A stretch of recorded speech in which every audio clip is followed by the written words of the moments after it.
नमस्कार, मैं खुशबू कुमारी। आप देख रहे हैं वेब इंडिया न्यूज। यहाँ दी जाती है तमाम सटीक और सही खबरें सबसे पहले आप तक। इस समय की सबसे बड़ी खबर बिहार राज्य के पश्चिम चंपारण जिला के रामनगर क्षेत्र से आ रही है। वेलकम बैक, मैं रईस और आप देख रहे हैं वेब इंडिया न्यूज। अभी मैं पश्चिमी चंपारण जिला के अंतर्गत रामनगर प्रखंड के जोगिया पंचायत के सिरवा गांव में मैं उपस्थित हूं और जो मैं आपको दृश्य दिखा रहा हूं, ये हम लोग आज इंजॉय करने नहीं आए हैं। जो पानी का जो आप दृश्य देख रहे हैं, ये किसी समंदर का नहीं है। ये मैं बात उस नदी का कर रहा हूँ जो हमेशा इस रामनगर के साथ साथ अन्य क्षेत्र को भी नुकसान उठाता है। जी, मैं उसी मसान नदी के बारे में बात कर रहा हूँ जो आए प्रत्येक साल में लोगों की जान माल की क्षति की हमेशा शंकाएं बनी रहती है, साथ में होती भी है। इस दृश्य को आप देख सकते हैं। अभी हम लोग जहाँ पर खड़े हैं, ये जल है और ये कल 9 बजे से लेकर दिन में पूरा लबालब जल से भरा हुआ था। ये दृश्य को आप देख सकते हैं। सबसे बड़ी बात यह है कि जो इस बांध को बनाया गया है सरकार के द्वारा, चाहे किसी भी व्यक्ति के द्वारा, ये आप देख सकते हैं। ये आम जो है बोरा के ऊपर बनाया गया है, जो कि हालांकि यह इसे हमको लगता है कि 6-7 महीना ही लास्ट चल पाएगा। और टोटल ये जल जो है इसको तोड़ दिया है। दृश्यों को जरा आप दिखाइए, हमारे कैमरामैन से फोकस कीजिए। ये उत्तर से आ रहा है ना, ये नदी उत्तर से आ रही है। मसान नदी जस्ट यहीं से टर्निंग कर रही है, यहाँ पर दिखाइए, टर्निंग कर रही है पश्चिम की तरफ और सीधे उत्तर के जस्ट अपोजिट साइड में, यहाँ दिखाइए कैमरामैन साहब, अपोजिट दक्षिण में ये गांव है। अगर समझिए रात को अगर भयावह बाढ़ आ जाए तो न जाने गांव वालों की क्या हाल होगी। यहाँ हमको तो नहीं लगता है कि गांव का सरासर मतलब कुछ भी बच पाएगा, गांव खत्म हो जाएगा। तो चलिए, हम लोग जो यहाँ के नागरिक हैं, ये हम लोग से संपर्क किए इस दृश्य को दिखाने के लिए सरकार को, खासकर उस हुकूमत, अंधी बहरी हुकूमत को जो लोगों की समस्याओं को सुन नहीं पा रही है। ये एक बार की घटना नहीं है, प्रत्येक साल की घटना है। तो मैं मिलना चाहूँगा जो यहाँ की जो खास निवासी हैं। सर, क्या नाम हुआ आपका? नसीम अख्तर। नसीम अख्तर जी, क्या समस्या है आपकी? मैं यह नहीं पूछूंगा ये समस्या आपकी हल क्यों नहीं होती है। ये सरकार हर साल इस पे काम कराती है, लेकिन ठेकेदार लोग अपने मनमौजी से करता है और इससे निकल जाता है। वो स्थायी काम नहीं होता है, लूट खसोट वाला काम होता है। नीचे से ऊपर तक सब अधिकारी मिले होते हैं। बाढ़ कब आई है? बाढ़ कल आई थी। कल आई थी। अभी तो कुछ सर जान माल की कुछ क्षति? यहाँ पे पानी 5 से 6 घंटा रहता है। 5-6 घंटा में इतना ही प्रलय करता है कि आसपास के गांव वाले सब देखते ही रह जाते हैं। इधर से आगमन सब बंद हो जाता है, घरों में पानी घुस जाता है, खाने पीने का कोई ये नहीं होता है। बच्चा लोग सब दहशत में रहते हैं। जब आवागमन की बात आती है तो मैं बता दूं, यहाँ से लगभग 1 किलोमीटर दूर पर हम लोग अपने सवारी खड़ा कर आए हुए हैं। और समझिए दृश्य कितना भयावह है। अगर किसी की तबीयत खराब हो जाए, हमको लगता है कि डॉक्टर के पास वे तो लेकर नहीं जाएंगे, लेकिन डॉक्टर को आते आते मरीज मर जाएगा। सर, क्या कभी जान माल की क्षति हुई कि नहीं? जान माल की क्षति क्या, घर देखिए टूट फूट गया है पूरा। इधर से ऐसा पानी निकलता है कि घर कम से कम 25-30 घर जो है वो पानी में डूब चुका था। कैसे तैसे खाना पीना का इंतजाम कहीं ना कहीं से करके किया गया। आवागमन का तो खत्म ही है, कोई रास्ता नहीं है आने जाने का, ना यहाँ से ना वहाँ से। 4-5 घंटे जो आती है पानी, लेकिन गवर्नमेंट भयावह आती है और किसी को समझ में नहीं आती। कोई अधिकारी आ भी नहीं सकता है। जब भी आता है तो उस वक्त पानी नहीं रहता, तो लोग बोलता कुछ है ही नहीं इसमें, तो इसके ऊपर एक्शन लिया नहीं जाता है। ऐसे करके पूरा छोड़ दिया। तब जब बाढ़ आती है तो कोई आ नहीं सकता है, और बाढ़ खत्म होने के बाद 4-5 घंटे के अंदर यहाँ कुछ दिखता नहीं है। 2024 से आ रहा है, क्या इस बेस पर भी प्रतिनिधि है जो भी है प्रत्याशी जो खड़े होने वाले नहीं आए? खड़े होने वाले तो कोई आए ही नहीं है। वो तो देखते ही नहीं कि क्या करना है क्या नहीं करना है। हाँ, कुछ कर दिए कि ये काम चल रहा है, थोड़ा वो बोरा वगैरह इधर आकर रिपेयरिंग होता है, लेकिन होने के बाद जो ये है कि प्रॉपर काम होता नहीं है। पहले जियो बैग से काम हुआ था। जियो बैग का काम जब घर गिर गया, ढह गया, तो ये नॉर्मल बोरा ला करके लगा दिया गया, लेकिन नॉर्मल वो एक बाढ़ आया, इसको लेकर के चला गया, अभी गाँव को तबाह कर दिया। सर, तो कहने के सर ये तो क्या बताया हम लोग, ये गांव है। अगर शायद यहाँ पर किसी प्रतिनिधि या विधायक या जो भी सांसद का घर होता, हमको तो नहीं लगता है कि इस जगह पर लोग अपना घर बना पाएंगे। लेकिन क्या करें, गरीब लोग हैं, जाए दो कहाँ जाए, आशियाना ही एक है। अभी प्रतिनिधि सर या मुखिया जी या कोई अन्य एमएलसी विधायक सांसद महोदय कोई नहीं, अभी तक कोई नहीं आया है। आएंगे सर 2024 में आएंगे?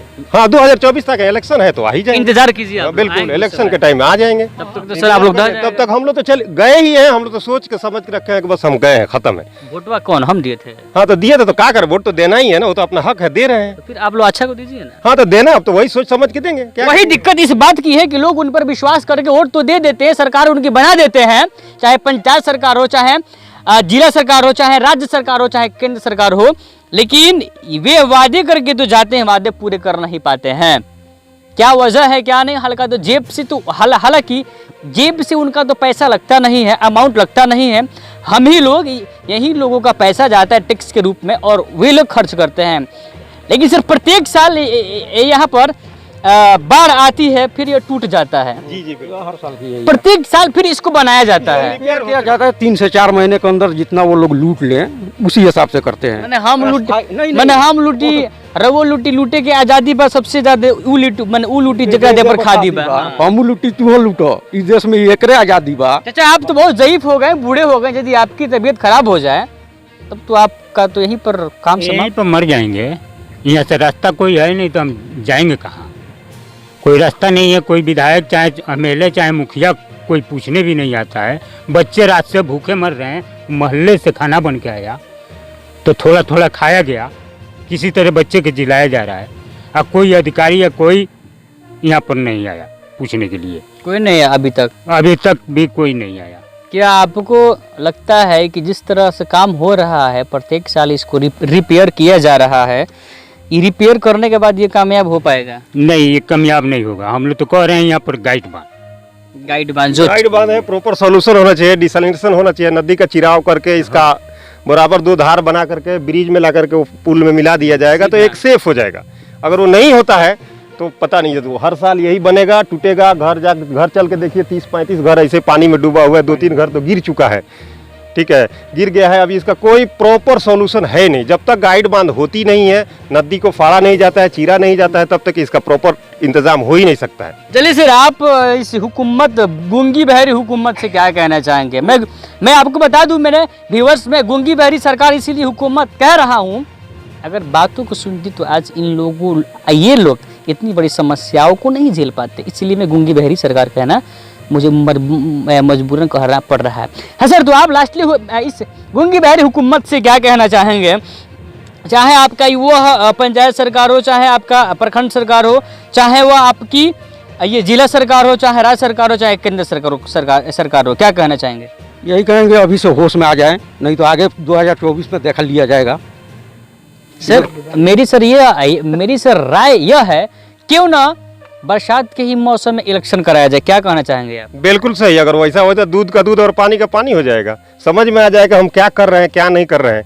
कोशिश तो सब कोई बोलता है कि हम कोशिश कर रहे हैं, लेकिन कहाँ तक कारगर कोशिश करना में अंतर होता है। जी, तो वही बात है, कोशिश तो सब कोई बोलता है हाँ कर रहे हैं, लेकिन कोशिश यही होती है कि देखिए एक बाढ़ का ये हिसाब किताब है, अगर इसके बाद दोबारा बाढ़ आ गया तो यहाँ कुछ नहीं दिखेगा। यहाँ से खड्डे होकर के ये गाँव पूरा बहते हुए निकल जाएगा, यहाँ से लेकर के पकड़िए पीछे तक आगे तक खराब होते जाएगा।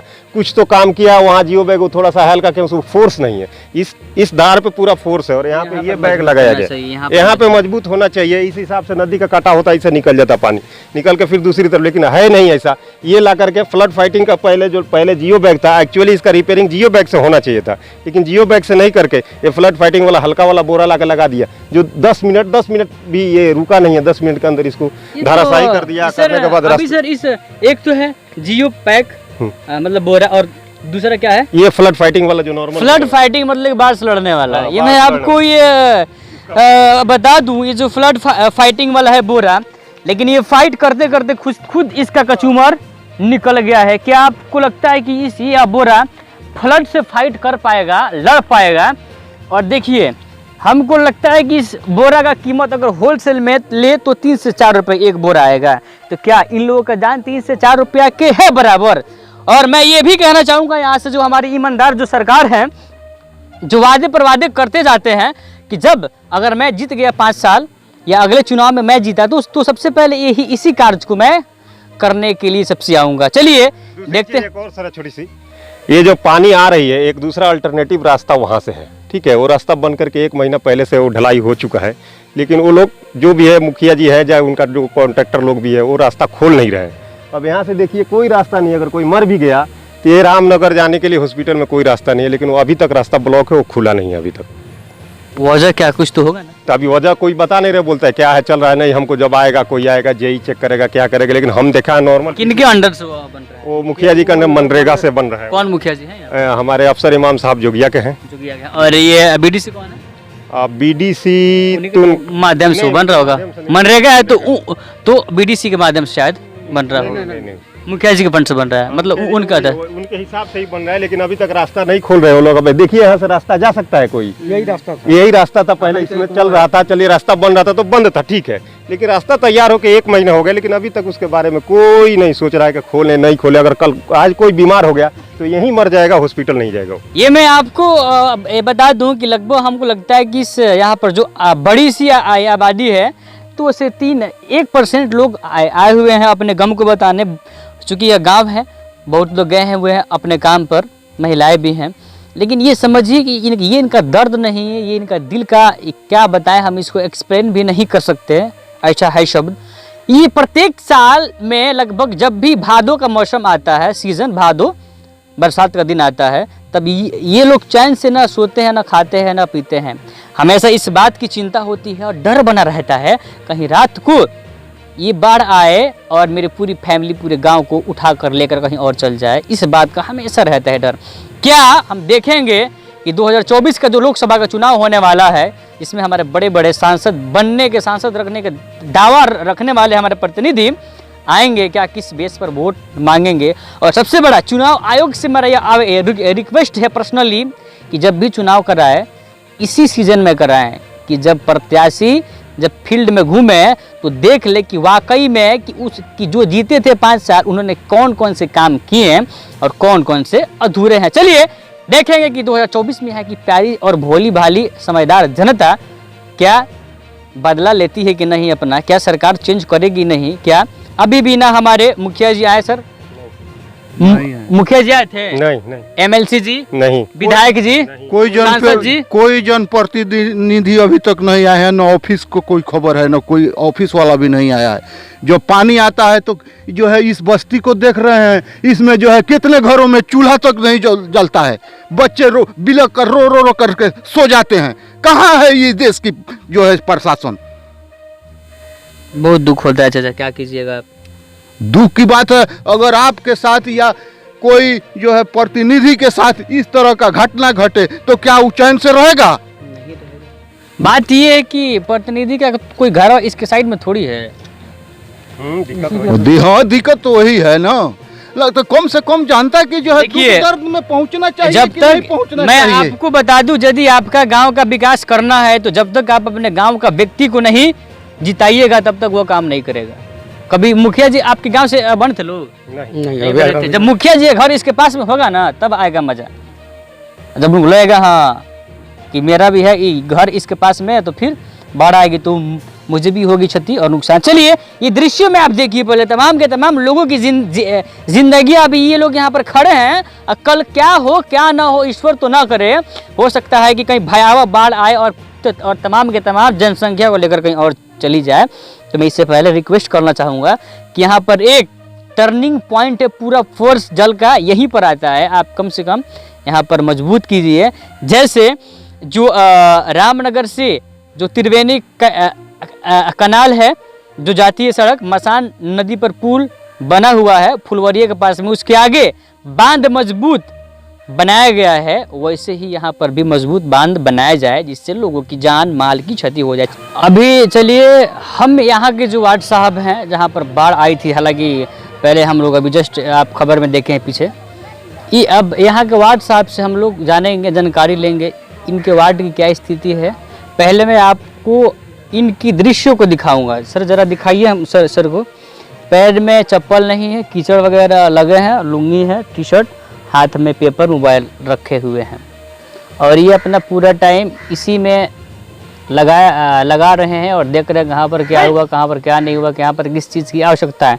सर क्या नाम हुआ आपका? रऊफ आलम नाम है सर। सर आप तो वार्ड साहब हैं, आपके अलावा यहाँ पर ना मुखिया आए थे, ना बीडी साहब बीडी आए थे, जी नहीं, कोई नहीं। ना बीडीसी आए थे, ना विधायक जी आए थे, ना सांसद जी आए थे, ना एमएलसी जी आए थे, कोई नहीं आए थे। सर आप इसके लिए क्या क्या कर रहे हैं? देखिए सर, यहाँ मेरा घर है, ठीक है, कोई आए या ना आए, लेकिन मेरा तो घर है यहाँ पर, हम तो यहाँ पर हैं, ठीक है। तो कल सुबह से 9 बजे से रात 2 बजे तक यहाँ पर पानी भरा हुआ था, हम लोग सोए भी नहीं हैं। हर जगह घूम घूम कर देख रहे थे किसी को घर तो नहीं गिर गया, किसी के कोई जान माल का खतरा तो नहीं है, यही सब देख रहे थे। और उसके बावजूद मुखिया जी के पास हमने कॉल किए, सीओ साहब को कॉल किए, उनके सीओ साहब के व्हाट्सएप पर हमने वीडियो बना के डाल दिए, वीडियो साहब से भी बात किए, उनके व्हाट्सएप पर भी डाल दिए वीडियो। तो सीओ साहब बोल रहे थे ठीक है कल जांच कराएंगे, लेकिन अभी तक सीओ साहब का कोई ऐसा टीम नहीं आया कि यहाँ जांच करने के लिए क्या हालात हैं। तो आप लोग देख ही रहे हैं, आप लोग दिख ही रहे हैं क्या यहाँ का हालात है। उसके बावजूद यहाँ पर सर देखिए, मैं 2011 से वार्ड सदस्य लगातार हूँ, 11 से लगातार हूँ, ठीक है, तीसरा बार है मेरा। तो यहाँ पर जो जहाँ पर बैठे हुए हैं, ये देखिए फेवर ब्लॉक मेरा ही कराया हुआ है, जो 7 निश्चय चल रहा था 2017-18 में, तो हमने कराया। उसके अलावा यहाँ पर जो भी है ये गरीब लोग हैं, जो मतलब कि आपके डिपार्टमेंट का वर्क होता है फुल्ली, आप इसको जी कर रहे हैं और कराए भी रहे हैं। सर लास्टली सर आप प्रशासन से क्या अपील करना चाहेंगे, सरकार से क्या अपील करना चाहेंगे, जो इस तरह की स्थिति है, मैं करंट कुछ हेल्प नहीं मिलता है? जी, सरकार से यही मेरा अपील है, ब्लॉक प्रशासन से भी है कि यहाँ पर जितना भी पानी बाढ़ से क्षति होता है उसको मुआवजा दिया जाए, जिसका घर गिर गया है उसको मुआवजा दिया जाए, जो मसान के जो बाढ़ जो इस तरह से कहर मचाती है उस पर पक्कीकरण किया जाए, 3 लोगों के जान माल का तभी जो है इस गांव के, इस बस्ती के, इस गरीब लोगों का कुछ निदान होगा, शांति मिलेगा। तो चलिए हम देखते हैं कि जो इसके आला अधिकारी हैं और प्रतिनिधि है कहाँ तक इस पर कार्य करते हैं। ऐसी ही खबर देखने के लिए विजिट कीजिए हमारे चैनल। मैं रईसुल आजम, कैमरा पर्सन कलीम कुरैशी के साथ, वेब इंडिया न्यूज, रामनगर। बेहतर उपचार, सुरक्षित परिवार, जब मामला हो सेहत का तो समझौता कैसा। जी हाँ, आपको सभी बीमारियों से निजात दिलाने के लिए खुल गया आपके शहर रामनगर में गुड हेल्थ क्लिनिक, जहां आपको आपके स्वास्थ्य के लिए मिलेगा 24 घंटे उपचार की सुविधा, जहां कम खर्च में डॉक्टर आई आलम के द्वारा मिलेगा बेहतर इलाज, जहां जोड़ दर्द, साइटिका, चोट, सूजन एवं टूटा फूटा प्लास्टर एवं ऑपरेशन की सुविधा, बुखार, खांसी, सर्दी, निमोनिया, दम फूलना, जलन होना, पेट, छाती, गुर्दा, लीवर, किडनी, प्रोस्टेट, पेशाब की थैली का उत्तम इलाज, महिलाओं के बच्चेदानी, मासिक गड़बड़ी, सफ़ेद पानी एवं ब्लड गिरना, लिकोरिया, गांठ हो जाना, बांझपन एवं पथरी के मरीज का 100% सफल इलाज। गुड हेल्थ क्लिनिक का पूरा पता है रामनगर नगर परिषद क्षेत्र के Narayanapur ward number 10 SN public school के समीप।